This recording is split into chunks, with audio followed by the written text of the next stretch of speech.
મુશળધાર મેઘાના થઈ ગયા છે મંડાણ। 13 દિવસના વિરામ બાદ આખરે મેઘ સવારી આગળ વધી અને સૌરાષ્ટ્રમાં ધોધમાર ચોમાસાએ કરી દીધી છે એન્ટ્રી। સૌરાષ્ટ્રના અનેક જિલ્લાઓમાં સારો વરસાદ પડ્યો છે।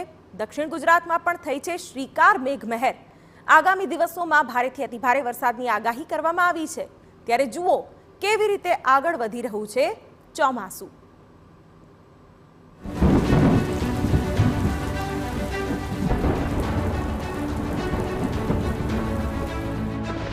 દિવસ બાદ ચોમાસું થયું સક્રિય।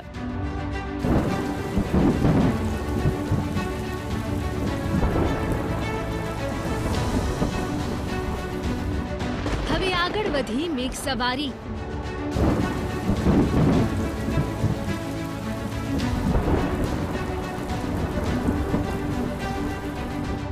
સૌરાષ્ટ્રમાં હવે પડશે સાંબેલા ધાર।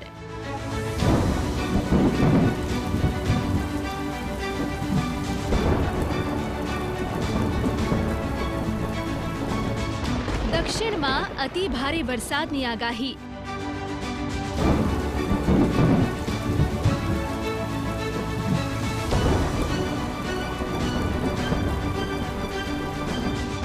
હવે રાજ્યમાં થશે શ્રીકાર વરસાદ। ચોમાસાને લઈ સામે આવ્યા છે ખૂબ મોટા અને સારા સમાચાર। 13 દિવસ બાદ ચોમાસાએ છલાંગ લગાવી છે। આ સાથે જ સૌરાષ્ટ્રમાં ચોમાસાની એન્ટ્રી થઈ છે। દક્ષિણ ગુજરાતના તમામ જિલ્લામાં ચોમાસું બેઠું છે, જ્યારે ચોમાસું મધ્ય ગુજરાત સુધી પહોંચી ગયું છે। ગુજરાતમાં 11 જૂને ચોમાસાનું આગમન થયું હતું, પરંતુ તે બાદ ચોમાસું નબળું પડ્યું હતું અને નવસારી આસપાસ સ્થિર થયું હતું। આવામાં ચોમાસું સક્રિય બને અને ગુજરાતના વિસ્તારોને કવર કરે તેની રાહ જોવામાં આવી રહી છે।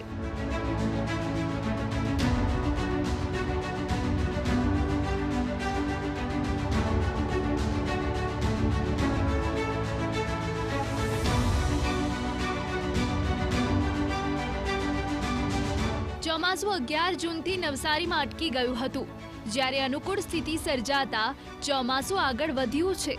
હવે સમગ્ર ગુજરાતમાં ઝડપથી ચોમાસું આગળ વધે એવી સંભાવના છે।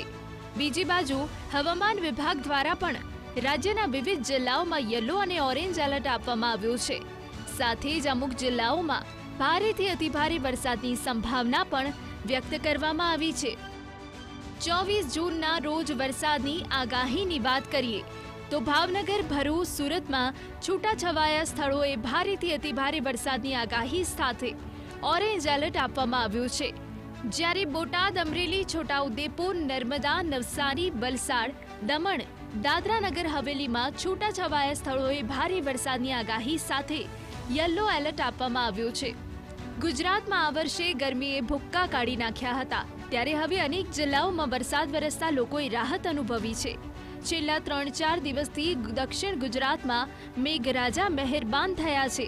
તેવામાં રાજ્યના છેલ્લા 24 કલાકમાં 78 તાલુકામાં વરસાદ નોંધાયો છે। હવામાન વિભાગે આજે અનેક જિલ્લામાં વરસાદ પડવાની આગાહી કરી છે।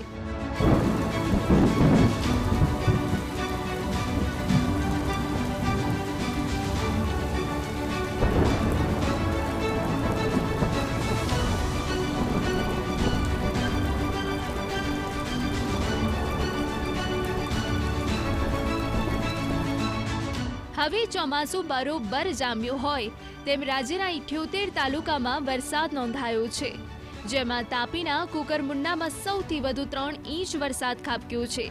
આ ઉપરાંત વ્યારા, વલસાડ, બોડેલી, નિઝર તેમજ નર્મદાના સાગબારામાં પણ વરસાદ પડ્યો છે।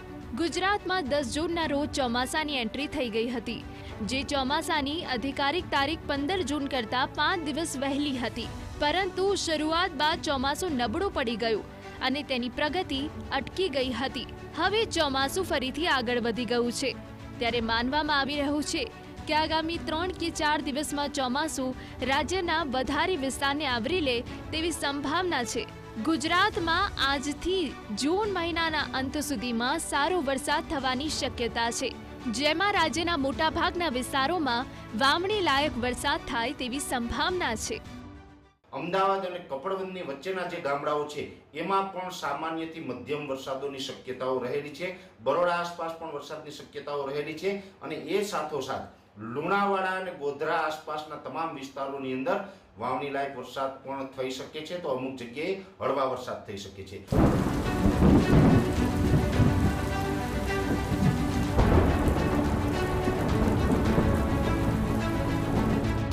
ગુજરાતમાં આગામી 5 દિવસો સુધી દક્ષિણ ગુજરાત, મધ્ય ગુજરાત, પૂર્વ ગુજરાત તથા સૌરાષ્ટ્રના અનેક વિસ્તારમાં ધોધમાર વરસાદની શક્યતા છે. વરસાદનું પ્રમાણ વધતા ચોમાસું પણ આગળ વધશે.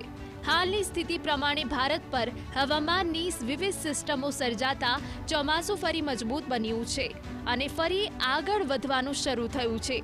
ચોમાસાની અરબી સમુદ્ર તરફની શાખા અને બંગાળની ખાડી તરફની શાખા બંને સક્રિય થઈ છે. તેના કારણે ગુજરાતમાં હવે વરસાદનું પ્રમાણ વધશે અને આગામી 7 દિવસોમાં ઘણા વિસ્તારોમાં વાવણી લાયક વરસાદ થશે.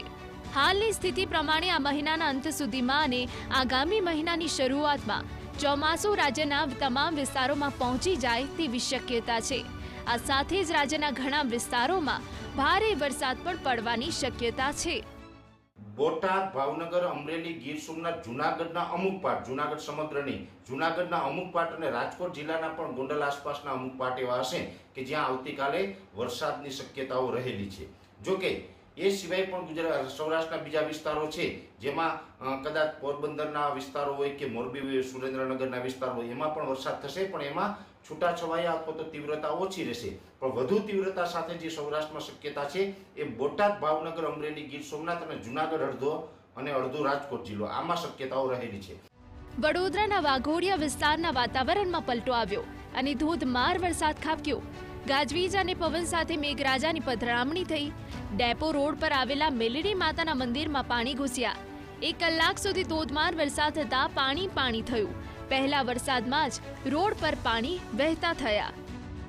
આ તરફ અમરેલીના બાબરાના વાવડા ગામે ધોધમાર વરસાદ પડ્યો. વાવડા ગામે 1 કલાકમાં 1.5 થી 2 ઇંચ જેટલો વરસાદ ખાબક્યો. ખેતરોના પાણી ગામના બજારમાં આવ્યા. બજારોમાં ઘૂંટણ સુધીના પાણી ભરાઈ ગયા. અમરેલીમાં છેલ્લા 5 દિવસથી વરસાદી માહોલ છે. આ તરફ સુરતમાં માત્ર થોડા વરસાદમાં તંત્રની પોલ ખોલી નાખી. મજૂરા વિસ્તારના રોડ પર પાણી ભરાયા. પાણી ભરાતા વાહન ચાલકોને ભારે હાલાકી પડી. પ્રી મોન્સૂન અને તંત્રની કામગીરી સામે સવાલ ઊભા થયા છે. હજુ તો ચોમાસાની શરૂઆત છે. આગામી 100 દિવસ વરસાદના છે. ત્યારે સવાલ એ છે કે આગામી દિવસોમાં શું થશે.